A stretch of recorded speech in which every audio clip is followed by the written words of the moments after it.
हम बचपन से पढ़ते आ रहे हैं कि early to bed early to rise make a person healthy wealthy and wise, और ये मैंने अपने आप में बहुत इंप्रूवमेंट देखे। तो यहाँ पर ओवरऑल मेरे कहने का यही मतलब है कि कैसे हम नाखुश रहते हैं आजकल, कैसे हम रियलिटी में नहीं रहते हैं। आप लोग मेरी बातें अभी सुन के आप लोग इस चीज़ों को अप्लाई करना शुरू कर दोगे, या फिर ऐसा हो सकता है कि आप ये पॉडकास्ट देखे कहोगे कि यार क्या भौंक रहा है फालतू में, इन चीज़ों को अप्लाई नहीं करेंगे। एक बहुत खूबसूरत थॉट मैंने कहीं पे पढ़ा था कि सुबह जल्दी सिर्फ 3 लोग उठते हैं, मेहनत, माँ और मजबूरी।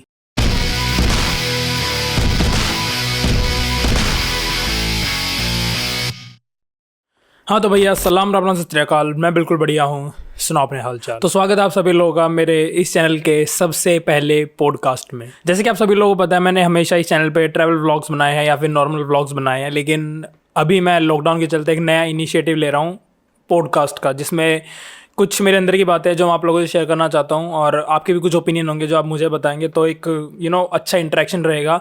तो व्लॉग के थ्रू वो थोड़ा कर पाना मुश्किल होता है, इसलिए मैंने सोचा कि चलो इस सीरीज़ की मतलब एक पॉडकास्ट की सीरीज़ शुरू करते हैं। तो ये पॉडकास्ट की सीरीज़ यहाँ से शुरू होती है और आज है फर्स्ट एपिसोड। आज के जो पॉडकास्ट का टाइटल है वो थोड़ा अजीब है, और क्यों अजीब है ये मैं पूरे पॉडकास्ट में आपको समझाने वाला हूँ। मतलब आपको आइडिया लग जाएगा कि ये क्यों रखा गया है कि अनफॉलो या अनसब्सक्राइब योर फेवरेट इन्फ्लुएंसर/यूट्यूबर्स। तो चलो पॉडकास्ट को शुरू किया जाए।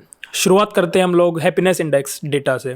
आप लोगों को पता होगा कि हैप्पीनेस इंडेक्स एक डेटा होता है जिसमें कि टोटल 156 कंट्रीज़ होती हैं, और उनको रैंक किया जाता है उनके इनकम के हिसाब से, फ्रीडम के हिसाब से, ट्रस्ट के हिसाब से, हेल्दी लाइफ उनकी जो है। तो 2013 की अगर बात करूँ तो इंडिया की जो पोजीशन थी वो थी 111। आगे आते हैं 3 साल। 2016 में पोजीशन थी इंडिया की 118, 2017 में 122, 2018 में 132 और 2019 में 140। यानी कि सीधी सी बात यह है कि हैप्पीनेस इंडेक्स घटा है। ये चीज़ मैंने नोटिस की थी बहुत पहले कि हमारा जो ये हैप्पीनेस इंडेक्स है इसमें अपना जो पोजीशन है वो गिरती जा रही है। तो इसका जो एक मतलब रीज़न तो खैर बहुत सारे हैं, बहुत सारे रीज़न है। अगर हम एक पे बात करने बैठे तो ये पॉडकास्ट बहुत लंबा हो जाएगा, ठीक है ना। और इतना मैं इंटेलिजेंट अभी हुआ नहीं कि मैं सब पे डिस्कस कर पाऊँ, इतना अभी बुद्धि है नहीं अपने में। तो बहुत सारे रीज़न है, और मेरा जो मानना है, जो मेन रीज़न है वो है स्मार्टफोन। और पूरा जो पॉडकास्ट है वो इसी से रिलेटेड होने वाला है, इंटरनेट से रिलेटेड है, यूथ से रिलेटेड है। कैसे हम नाखुश रहते हैं आजकल, कैसे हम रियलिटी में नहीं रहते हैं, हम सपनों में जीते रहते हैं, दूसरों को देखते हैं। तो इन सब पे पूरा पॉडकास्ट होने वाला है। आपको थोड़ा मतलब लग गया होगा पता कि कॉन्टेक्स्ट क्या है और मैं क्या बातें करना चाहता हूँ। शुरुआत करते हैं इंटरनेट से। आप सभी लोगों को पता है कि पहले अपने को 100 रुपये में 1 GB नेट मिलता था, और एक MB क्या 1 KB की वैल्यू होती थी, और नेट ऑन किया, मैसेज वगैरह सेंड किया, ऑफ किया, दैट्स इट। लेकिन जब से जियो हमारे मतलब दुनिया में आया है, हमारे पास आया है, तो नेट इतना सस्ता हो चुका है कि डेली 1.5 GB मिलता है, 2 GB 3 GB, मतलब जिस हिसाब से हमने रिचार्ज करा होता है। लेकिन हम मानते हैं मिनिमम 1.5 GB डेली का मिलता है। और अगर हमारा डेटा बढ़ा है तो डेटा कंजप्शन भी हमारी बढ़ी है, और नेट सस्ते होने की वजह से कंटेंट क्रिएटर्स भी बढ़े हैं। जैसे मैं अपना एग्जांपल देता हूँ। जब जियो आया था उसके बाद नेट सस्ता हुआ था, और तभी मैंने व्लॉग वगैरह बनाने शुरू किए थे, ट्रैवल व्लॉग्स। तो मेरे जैसे और बहुत सारे कंटेंट क्रिएटर्स ग्रो हुए, मतलब निकल के आए, जो कि पहले कंटेंट क्रिएटर नहीं थे। जब नेट आया, मतलब इंटरनेट सस्ता हुआ, तो वो लोग सभी आए। इससे पहले कुछ मेन स्ट्रीम यूट्यूबर्स थे जो अपना डालते थे यूट्यूब पे वीडियोस, और हम बहुत सोच समझ के एक वीडियो देखते थे कि ये वीडियो देखूँ या नहीं देखूँ, इसमें डेटा फूकेगा। लेकिन अब हमारे पास अनलिमिटेड डेटा है और बहुत सारे कंटेंट क्रिएटर्स आए हैं, तो हमारे पास अनलिमिटेड कंटेंट है, और हम उसे कंज्यूम करते जा रहे हैं। और आप ये लगा लो कि बहुत ड्रॉबैक्स है इस चीज़ के। मतलब इंटरनेट रेवोल्यूशन आया है, अच्छी बात है, लेकिन अच्छी बात से ज़्यादा बुरी बातें इसमें है। मतलब कंटेंट हमारे पास इतना ज़्यादा है ना कि हम ये सोचते हैं कि ये वीडियो भी देख लूँ, ये भी देख लूँ। अब तो वॉच लेटर आता है कि हम सभी वीडियोस को वॉच लेटर में मतलब ऐड करते रहते हैं कि ये भी देखने। इतना सारा कंटेंट हमारे पास है, इतने सारे व्लॉगर, कॉमेडियंस, और मतलब पता नहीं क्या, मतलब बहुत कंटेंट है, और नेट बहुत सस्ता है, और डेली का 1.5 GB मिलता है। शुरुआत करता हूँ भैया सोशल मीडिया से। सोशल मीडिया मतलब बहुत सारी ऐप्स हैं, लेकिन जो मेजोरिटी में चलती हैं वो है अपना फेसबुक, ट्विटर, इंस्टाग्राम और यूट्यूब। तो 4 तो मेजर में यही चलती है, बाकी और भी हैं छोटी मोटी हैं, वो अलग रखते हैं। जैसे ये मोज वगैरह ऐप आती है आजकल। शुरुआत करता हूँ इंस्टाग्राम पे। इंस्टाग्राम जो था भैया, ये है कि जियो के रेवोल्यूशन के बाद इन्फ्लुएंजा जो लोग हैं, इन्फ्लुएंसर्स नहीं, इन्फ्लुएंजा जो हैं, उनकी तादाद बहुत ज़्यादा बड़ी है। तो उसमें से एक इन्फ्लुएंजा मैं भी हूँ। और एक मतलब ये है कि इंस्टाग्राम पे भी कंटेंट बहुत सारा हो चुका है, ट्रैवल ब्लॉगर्स बहुत सारे आ चुके हैं, फोटोग्राफर्स बहुत सारे आ चुके हैं, कॉमेडियंस और पता नहीं क्या क्या, मतलब तरह तरह का इंस्टाग्राम पूरा भर चुका है, ठीक है ना। तो उसमें फिर हमें दिखती है लाइफस्टाइल, और ज़्यादातर आपको मैं सच बताऊं इंस्टाग्राम पे 80 to 90 मतलब 90% से भी ज़्यादा आप लगा लो कि जो कंटेंट होता है वो फेक होता है, जो लाइफस्टाइल वगैरह जो दिखाते हैं फेक होती है। फॉर एग्जाम्पल मैं आपको बताऊंगा, कई इन्फ्लुएंसर जो लोग होते हैं वो क्या करते हैं कि कोई एक महंगे से होटल में गए, कपड़े चेंज कर करके उन्होंने फोटोज ले लिए एक ही रूम में, और वो फिर कभी कभी गैप पे पोस्ट करते रहते हैं। हमें लगता है कि भाई ये तो प्रीमियम होटल्स में रहते हैं तो इनके तो मज़े हैं, हम कॉमन पीपल हैं, हम सिंपल से बंदे हम नहीं रहते, इनकी तो मौज है, होटल में रहते हैं तो अलग अलग। तो ऐसे बहुत सारे लोग करते हैं। और फिर बात करते हैं ट्रैवल की, तो ट्रैवल में मैं भी आता हूँ। ट्रैवल इन्फ्लुएंसर जो आजकल हैं, तो बहुत सारे लोगों ने ट्रैवल मतलब पहले भी करते थे, लेकिन अभी कंटेंट इंस्टा पे बहुत आता है। रील्स का एक ज़माना चल चुका भैया, रील्स तो पूछो ही मत, ट्रैवल से भरा पड़ा रहता है कि अभी ये इसकी चीज़ का रील, इसका रील, मतलब इंस्टा रील बहुत ज़्यादा अफेक्ट कर रहा है। और रील पे तो ये रहता है कि इवन मेरे सामने भी होता है कि जब ट्रैवल, वही ना कि जैसे मैं ट्रैवल से रिलेटेड मेरा जो कंटेंट है, तो मुझे इंस्टा ट्रैवल वाले ही रील्स रेकमेंड करते रहता है। और इवन खुद मुझे नहीं पता चलता था कि कब मैं ऐसे स्वाइप करते जा रहा हूँ और बहुत टाइम निकल गया। मतलब बहुत एडिक्टिव चीज़ हो जाती है ये। अब बात थे फेसबुक है। अभी जो फेसबुक है ना, मैं उसको इंस्टा में ही कंसीडर कर रहा हूँ, क्योंकि इंस्टा फेसबुक लगभग एक जैसा ही प्लेटफॉर्म है, वहाँ भी फोटो डालते हैं, वहाँ भी फोटो डालते हैं, तो लगभग एक जैसे ही यहाँ पर भी। अभी मैं आपको बताता हूँ कि मैंने बहुत ट्रैवल किया है, और मैंने बहुत तरह तरह के लोगों के साथ ट्रैवल किया है, जिनसे मैं कभी नहीं मिला उनके साथ भी मैंने ट्रैवल किया है, जिनको मैं बहुत पहले जानता हूँ उनके साथ ट्रैवल किया है, बिल्कुल नए लोगों के साथ, मतलब मैंने अभी लगा लो तरह तरह के लोग देखे हैं। और जब हम कहीं घूमने जाते हैं तो कोई नया बंदा होता है, वो कहता है गौरव भाई एक फ़ोटो उतार दे, तो मैं हाँ भाई ला फ़ोन ला, तेरा फ़ोटो उतार दी। अब एक तो कहते हैं कि भाई अच्छी फ़ोटो लेना, कोई कहते हैं कि हाँ भाई मेमोरीज़ के लिए ले रहे हैं, जैसे ले रहा है ले दे बस, मतलब हमें पता चल जाए कि हम यहाँ थे एज अ मेमोरी। मेजोरिटी में जो लोग थे वो मुझे कहते थे कि भाई ऐसी फ़ोटो खींच दे कि सोशल मीडिया पे डालूँ तो लोगों की जल जाए। इवन एक मेरी एक दोस्त से लड़ाई हो गई थी, तो भैया क्या हुआ, हम जा रखे थे और कोई अच्छा कैफ़े था, तो कहते स्टोरी डाल, तू स्टोरी डाल रहा है। मैंने मना किया, मैं स्टोरी नहीं डालूंगा। तो मतलब इतना है कि हम लोग स्टोरीज और इन सब पे बहुत ज़्यादा विश्वास कर रहे हैं, बहुत ज़्यादा विश्वास। अभी आता है यूट्यूब पे भाई इतना कंटेंट है कि हर मिनट वीडियोस पोस्ट हो रही है, हर मिनट, गेमिंग की, ट्रैवल की, व्लॉगिंग की, लाइफस्टाइल व्लॉगिंग और टेक वीडियोस और कॉमेडी, रोस्टर, पता नहीं क्या क्या, मतलब बहुत यूट्यूब पे तो बहुत ज़्यादा कंटेंट है भाई। और यूट्यूब का एआई तो इतना खतरनाक है कि आप एक वीडियो देखते हो तो वो कुछ ऐसा रेकमेंड कर देता है कि फिर हम दूसरी देखते हैं, तीसरी, चौथी, और हमारे टेस्ट के हिसाब से हम यूट्यूब में मतलब बहुत ज़्यादा टाइम कंज्यूम कर देते हैं। हमने न जाने कितने सारे चैनल को सब्सक्राइब कर रखा है, कोई आइडिया नहीं। अगर आप अपनी बार सब्सक्रिप्शन लिस्ट खोल के देखोगे तो आपको बहुत सारे सब्सक्रिप्शन मिलेंगे, मतलब पता नहीं किस किस की वीडियो आती है, आपने बेल आइकन भी दबा रखा होगा, फिर नोटिफिकेशन आती है, फिर हम वीडियो पर टैप करते देखते हैं और फिर वीडियो चलती रहती है और रेकमेंड होती है, और बहुत खतरनाक मतलब जाल एक बन जाता है। और व्लॉगिंग का तो ऐसा सीन है ना कि हम दूसरे की ज़िंदगी में घुस जाते हैं, और जब वो डेली व्लॉगिंग करता है तो हम उसका एक एक व्लॉग देखते हैं। लॉकडाउन में उनका एग्जांपल देता हूँ, जब पिछला लॉकडाउन लगा था तब मेरे साथ ये हुआ था, जब फ्लाइंग बीच जो अपने थे गौरव तनेजा भाई, वो डेली व्लॉग डालते थे और मेरा टाइम पास नहीं होता था जब तक मैं उनका व्लॉग ना देख लूँ डेली का। मतलब डेली की इतनी खतरनाक रूटीन हो गई थी। मैं ये नहीं कह रहा कि वो बुरा काम करे भाई, व्लॉग तो हम भी बना रहे हैं, जैसे मैं भी ये वीडियो बना रहा हूँ, पॉडकास्ट। इतना मतलब क्या हो गया था ना कि मैं इतना ज़्यादा एडिक्टेड हो गया था कि भैया मेरे को व्लॉग्स देखने हैं। और कभी कभी ऐसा होता था ना कि मेरा एक हफ्ता में थोड़ा ज़्यादा बिजी हूँ तो मैं संडे को बैठ के पूरा हफ्ते के व्लॉग्स एक बार में देखते था।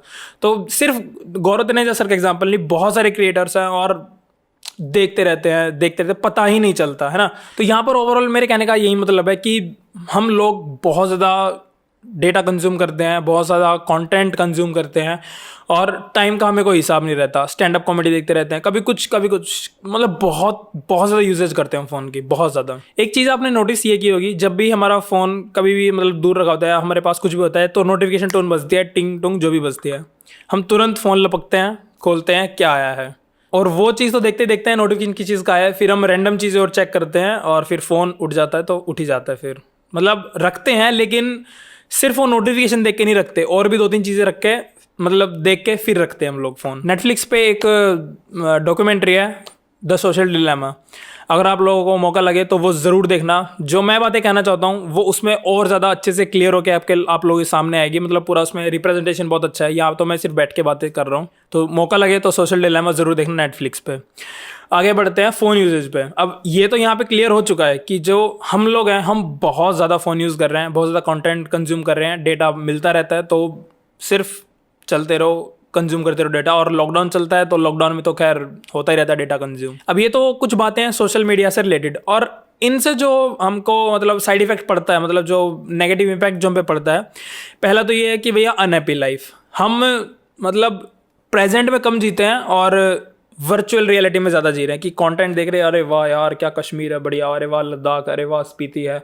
लेकिन रियलिटी क्या है? ये है रियलिटी कि हम अपने घर में हैं, लेकिन एक मतलब वांट वाली चीज़, मतलब वांट वाले मतलब एक वांट वाली जो चीज़ है ना, हम उसमें ज़्यादा रहते हैं, प्रेजेंट में हम लोग कम रहते हैं। हमने एक आजकल फ़ोन पे जितना भी कंटेंट आता है हमने उसको एक टूल बना लिया है रियलिटी से एस्केप करने का। मतलब कभी भी हम डाउन फील करते हैं, कुछ फील करते हैं, या तो हम स्टैंड अप खोल के बैठ जाते हैं, मतलब फ़ोन खुलता है जब भी, मतलब टू एस्केप फ्रॉम रियलिटी हम हमेशा फ़ोन अपना खोल के बैठ जाते हैं।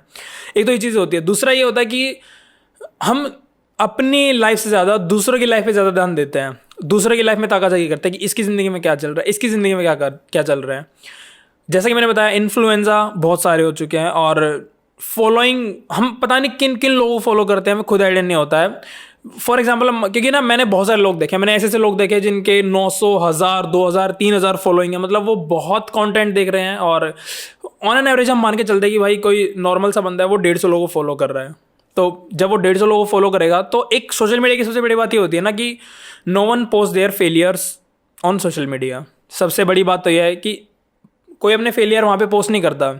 उनके साथ जो अच्छा हो रहा है, उनके कुछ अच्छे मूवमेंट है, कुछ अच्छे फोटोज है, वो डालते। कोई अपनी खराब फोटो नहीं डालता, कोई अपनी मतलब फेलियर्स को क्यों डालेगा। और सोशल मीडिया फिर एक ऐसी एक चीज़ बन जाती है कि वहाँ पर सिर्फ पॉजिटिविटी है, वहाँ पर सिर्फ खुशियाँ हैं, और दुख जो है वो सिर्फ आपकी लाइफ में है, ऐसा लगता है। मतलब भले ही हम ऐसे ना सोचें, लेकिन इनडायरेक्टली हमें ऐसा लगता है, और हम सोचते हैं ऐसा कि भाई सबकी लाइफ में मौज है, सब अपने ऐश कर रहे हैं, दुख तो हमारी लाइफ में है, क्योंकि कोई अपने दुख शेयर नहीं करता। फिर मैं अपना एग्जांपल लेता हूँ। जब मैं नेपाल राइड पे गया हुआ था, तो नेपाल बॉर्डर से हम लोग पोखरा जा रहे थे, और रास्ते में फुल कंप्लीट बारिश मिल रही थी, ठीक है ना।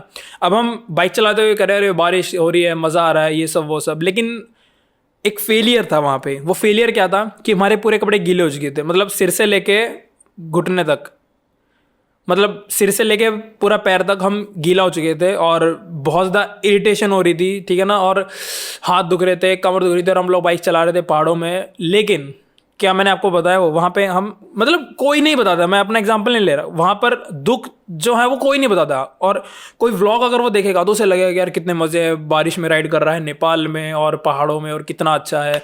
लेकिन जो असली मुसीबतें हैं वो मुझे पता है, जो कि मैं व्लॉग में नहीं बताऊँगा। तो एक वो चीज़ भी मतलब क्रिएट करती है कि भैया हाँ, यहाँ पर ये मज़े ले रहा है, और इसको कोई भी दुख या फिर कोई भी इशू नहीं है, और लाइफ इसकी टनाटन चल रही है। और एक और बात यहाँ पे ये निकल के आती है ना कि हम लोग दूसरों की लाइफ में ज़्यादा इन्वॉल्व रहते हैं सोशल मीडिया के थ्रू ना।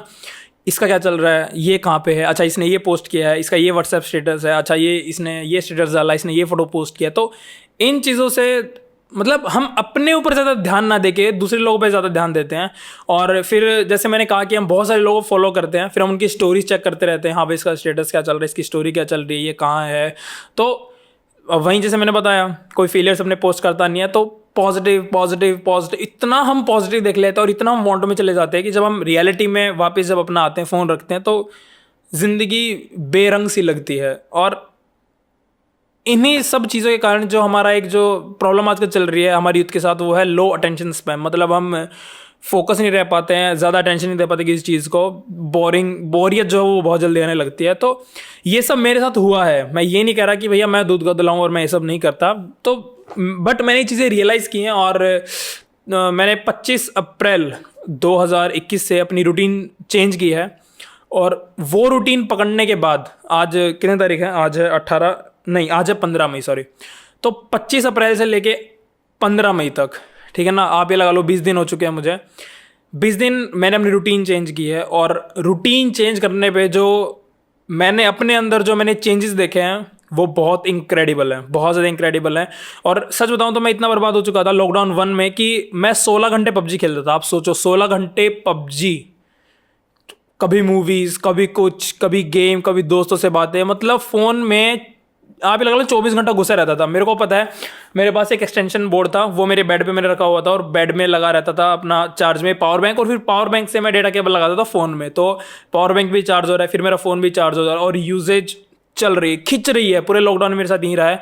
और इससे पहले भी मतलब यूजेज, मतलब लॉकडाउन के बाद खैर बढ़ी थी, लेकिन लॉकडाउन से पहले भी अगर देखा जाए तो कंटेंट कंज्यूम की जो कैपेसिटी वो भी ज़्यादा थी, बहुत ज़्यादा थी जितनी आजकल अपनी चलती है। लेकिन ये चीज़ें बहुत ज़्यादा फ्रस्ट्रेट करने लग गई थी मेरे को। और कहते हैं ना कि हर चीज़ एक ना एक टाइम पे समझ आती है। जैसे मैं अभी आप लोगों से बात कर रहा हूँ तो मे भी किसी को लग सकता है कि क्या यार पका रहा है, बकवास कर रहे हैं, सब वो सब। तो या तो आप अभी ये बातें मेरी सुन के मे भी आप समझ सकते हो, वरना ज़िंदगी बता देती है। ज़िंदगी ने मुझे बताया है और ये दिखाया, मतलब आईना दिखाया मुझे कि भैया हम किस लेवल तक बर्बाद हो चुके हैं। तो फ़ोन यूजेज कम करनी चाहिए। एक बड़ा कमाल का फैक्ट मैं बताता हूँ। मैंने जैसे आपको पहले बताया कि मैंने 25 अप्रैल से अपनी पूरी रूटीन चेंज कर रखी है। तो उसमें एक रूटीन मैंने, मतलब रूटीन में जो मैंने रखा है वो ये है कि मैं 10 बजे सोता हूँ और 4:30 बजे सुबह उठ जाता हूँ। एक कमाल का फैक्ट मैं आपको बताता हूँ यहाँ पे। मैं अपनी MI बैंड पहन के सोता हूँ हमेशा, तो मेरे हाथ पे हमेशा बंदी रहती है। तो ये जो स्लीप मॉनिटर करता है आप लोगों को पता होगा। तो मैं रात के 10 बजे सोता हूँ। जब से मैंने अपनी रूटीन ठीक किया तो मेरा रूटीन का ये चलता है कि मैं रात के 10 बजे सोता हूँ और सुबह 4:30 बजे उठता हूँ। तो जब मैं 10 बजे सोता हूँ और उसमें एक स्टैट्स आता है, उस स्टैट्स में लिखा होता है कि आप दुनिया के 80% लोगों से जल्दी सोते हो, तो रात के 10 लेट हो जाता है। तो मैं ये देखता हूँ कि अगर मैं 10 बजे सो रहा हूँ तो मेरे से मतलब 80% लोग हैं जो 10 बजे के बाद सोते हैं। तो हमारा एक जो स्लीप पैटर्न है ना, वो हमारा बिल्कुल ख़त्म हो रखा है एक हिसाब से। तो आप लोग भी इस चीज़ से रिलेट करोगे कि हम लोग 2 बजे सोते हैं, 3 बजे सोते हैं, 4 बजे भी सोते हैं। मतलब मेरी भी ऐसी रूटीन रही है। जब मैं 16 घंटे पबजी खेलता था मेरी ये रूटीन रहती थी, हम रात के 2 बजे तक पबजी खेल रहे हैं, सुबह 3 बजे तक, 4 बजे तक, 5 बजे तक हमने पबजी खेला और उसके बाद फ़ोन रख के सो रहे हैं। तो हम लोगों का एक स्लीपिंग पैटर्न जो है वो बिल्कुल डिस्टर्ब्ड है। तो सबसे पहले टिप मैं यही दूंगा कि अपना एक सोने का टाइम फिक्स करो, एक उठने का टाइम करो। सोने का टाइम में भी अलग हो सकता है, लेकिन उठने का टाइम बिल्कुल फिक्स कर दो अपना। तो और ये चीज़ बहुत ज़्यादा हेल्प करेगी। मैं इस रूटीन को 20 दिन से फॉलो कर रहा हूँ और क्या क्या बातें मैं आपको आगे थोड़ा बताऊंगा। लेकिन सच मैं आपको बता रहा हूँ, मेरे को बहुत ज़्यादा चेंज अपने आप में देखने को मिला है, बहुत ज़्यादा चेंज। और रिक्वेस्ट करता हूँ आप लोगों से कि आप भी इन चेंजेस को अपनी ज़िंदगी में लाओ और सच में आप लोग बहुत ज़्यादा एनर्जेटिक फील करोगे। मैं वादा करता हूँ आप लोगों से। सोने का टाइम आपको कुछ भी हो सकता है, लेकिन अपना उठने का टाइम फिक्स रखो। मतलब कुछ भी सेट करो, वो चाहे आप सुबह के 6, मतलब कोशिश करो कि सुबह 6 बजे के बाद आप ना सो। हम बचपन से पढ़ते आ रहे हैं कि early to bed early to rise make a person healthy wealthy and wise. और ये जो एक लाइन है ये हम KG क्लास से पढ़ते आ रहे हैं, नर्सरी KG, और फिर हमने हमेशा से हमारे साथ लाइन रही है, हमको पता है। बट स्टिल हम इतने डिस्टर्ब्ड है यार इन रूटीन से, कंटेंट और नेट और बहुत तरह की भसड़ हमेशा मची रहती दिमाग में, और फिर इसे स्लीप पैटर्न डिस्टर्ब होता है, बहुत सारी चीज़ें होती हैं। तो पॉइंट ये है कि अपना उठने का टाइम फिक्स रखो, सोने का कुछ भी हो सकता है। दूसरी टिप ये दूंगा कि अपने फ़ोन से दूरी बना के रखो। और दूरी बनाने का सबसे बेस्ट ऑप्शन जो है वो ये है कि इंस्टाग्राम, फेसबुक और ट्विटर और यूट्यूब, ये जो चारों ऐप है ना, इनके नोटिफिकेशंस ऑफ कर दो। यस, ऑफ कर दो। ये जो एक ट्रिक है ना, ये मैं 20 दिन से नहीं, ये लगभग आप ये लगा लो मैं 3-4 महीने से फॉलो कर रहा हूँ। मैंने जब द सोशल डिलेमा देखी थी तो उसके बाद से भैया मेरा दिमाग फट गया था। जो नेटफ्लिक्स की मैंने आप लोगों से बात की, तो वो डॉक्यूमेंट्री देखने के बाद भैया मैं बहुत ज़्यादा हिल गया। और मैंने सच में अपने व्हाट्सएप की, इंस्टा की, फेसबुक की, यूट्यूब की, हर तरह की भी नोटिफिकेशन बंद है। अगर कोई मेरा फ्रेंड मुझे मैसेज करता है व्हाट्सएप पे तो मुझे नहीं पता चलता है जब तक मैं व्हाट्सएप अपना खुद ऑन ना करूं और उसमें मतलब देखता हूं। तो ये चीज़ बहुत कारगर साबित होती है, क्योंकि ये होता है अगर नॉर्मली आपके पास आपका फ़ोन है और नोटिफिकेशन बजती है, आप चाहे कितना भी ज़रूरी काम करोगे, एक बार चाहे वैसे उठा के देखो, लेकिन आप देखोगे कि क्या आया है। और एक मतलब ना क्यूरियोसिटी मस्ती, देखूँ देखूँ क्या आया है, क्या आया है। तो ये चीज़ बहुत मतलब सच में बहुत ज़्यादा इफेक्ट डालेगी। एक बार आप ये चीज़ ट्राई करके देखो कि अपने फ़ोन के चारों ऐप्स के नोटिफिकेशन बंद कर दो, यूट्यूब के भी, इंस्टा के, फेसबुक के, व्हाट्सएप पे, ठीक है ना। एक और इंटरेस्टिंग चीज़ आप लोगों से शेयर करूंगा। जब हम रात को सो रहे होते हैं तो हमारा दिमाग जो होता है बिल्कुल शांत होता है, बॉडी बिल्कुल रिलैक्स होती है, मतलब हम बिल्कुल शांत, काम, बिल्कुल अपने सो रहे होते हैं।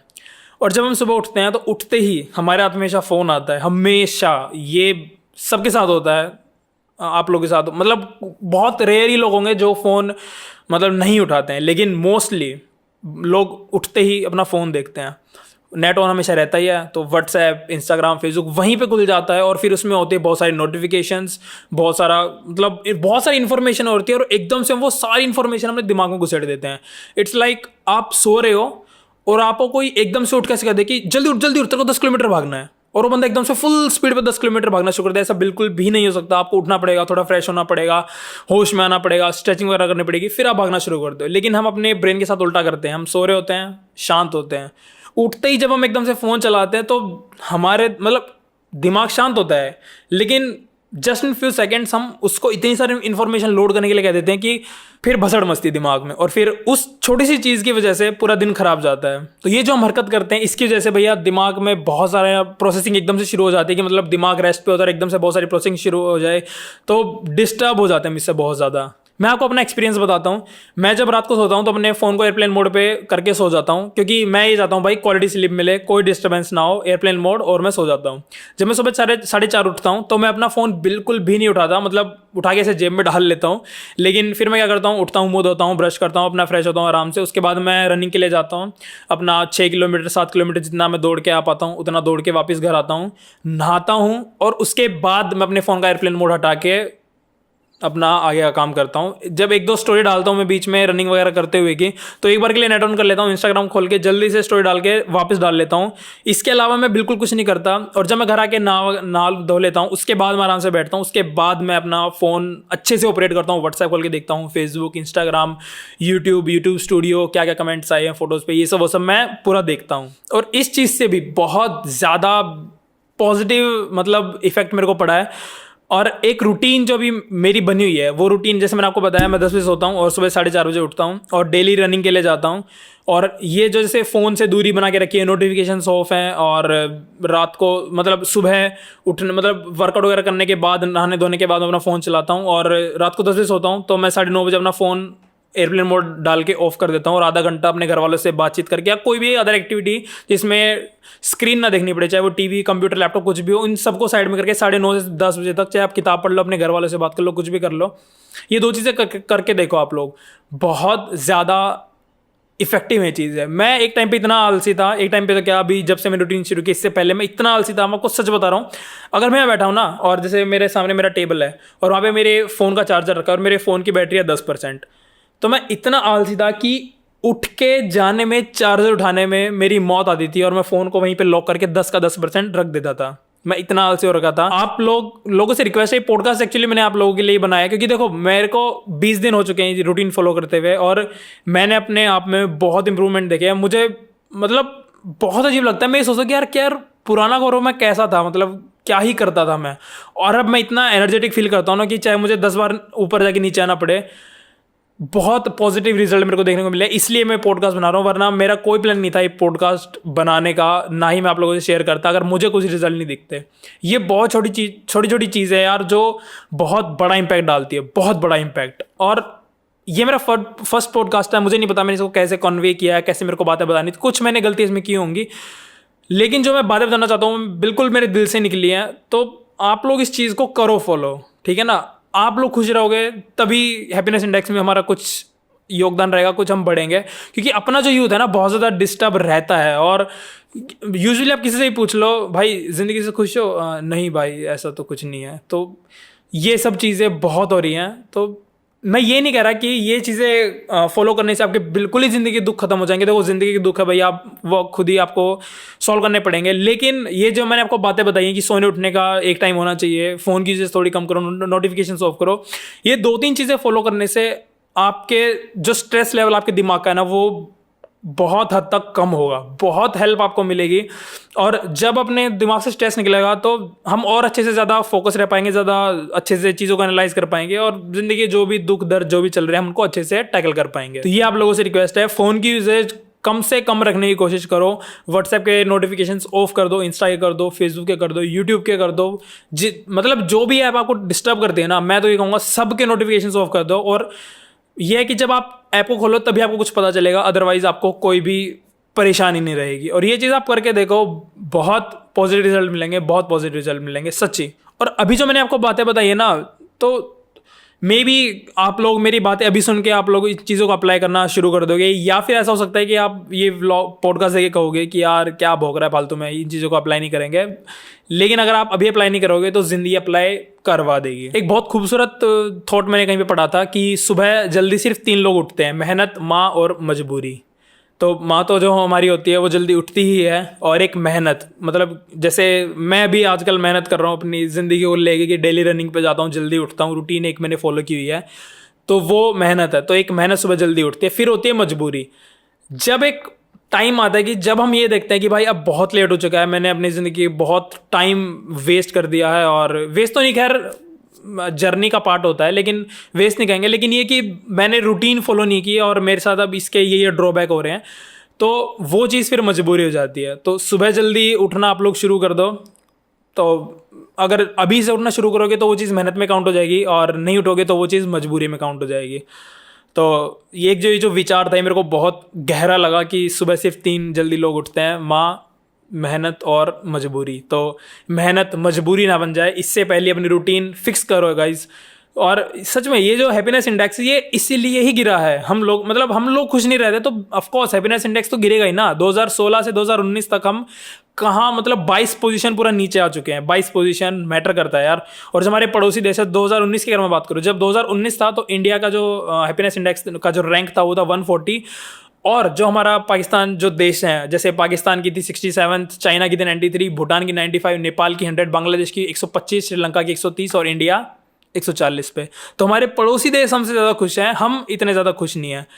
आई नो बड़ा देश है, लेकिन स्टिल हम खुश रहेंगे तो ही ये चीज़ आगे बढ़ेगी, मतलब हमारे रैंक इसमें ऊपर बढ़ेगी। और ना खुश रहने के बहुत सारे रीज़न, लेकिन जो मैंने भी आप लोगों से डिस्कस किया, एक इंटरनेट, इसका पूरा फ़ोन यूजेज, एक इसका इम्पैक्ट भी बहुत बड़ा है, बहुत बड़ा। तो ये कुछ छोटी मोटी चीज़ें हैं जो मैं आप लोगों से शेयर करना चाहता था। अगर आपको ये पॉडकास्ट इंटरेस्टिंग लगा हो तो आप दोस्तों से शेयर कर सकते हो, लाइक कर सकते हो, डिसलाइक कर सकते हो। और अगर आपका कुछ ओपिनियन है, मतलब मैंने तो अपने मन की बातें सारी बता दी हैं, तो अगर आप चाहते हो कि आपके मन में कुछ है या फिर कुछ भी, कमेंट सेक्शन आप लोगों को खुला पड़ा है, मैं सबके कमेंट पढ़ूंगा, रिप्लाई करूंगा। तो कुछ भी बातें जो मैंने गलत बोला, सही बोला, आप कुछ और ऐड करना चाहते हो, सब आपके लिए कमेंट खुला हुआ है। और जो मैंने डेटा बताया है हैप्पीनेस इंडेक्स का, तो वैसे तो मैंने वो 2-3 वेबसाइट से क्रॉस चेक करके ही डाला है, लेकिन फिर भी अगर कोई गलती हो जाती है तो भैया हाथ जोड़ के हम माफ़ी मांगना चाहेंगे। लेकिन मैंने 2-3 वेबसाइट से क्रॉस चेक करके ही मतलब डेटा मैंने आप लोगों को बताया है। डेटा थोड़ा बहुत ऊपर नीचे हो जाएगा, तो इतनी, मतलब मेन जो बात मैं आपको कन्वे करना चाहता था वो यही था कि फ़ोन यूसेज कम करो, एक प्रॉपर स्लीप पैटर्न पे आओ, नोटिफिकेशंस फ़ोन की ऑफ करो। तो ये पूरा कंक्लूजन था इस पॉडकास्ट का। सो ठीक है, आगे कोई और टॉपिक मेरे को मिलेगा तो मैं ज़रूर आप लोगों से डिस्कस करूँगा। तो ठीक है, इस पॉडकास्ट को यहीं पे विराम लगाते हैं। ओके, मिलते हैं अगले किसी व्लॉग या किसी और पॉडकास्ट में। जय हिंद दोस्तों।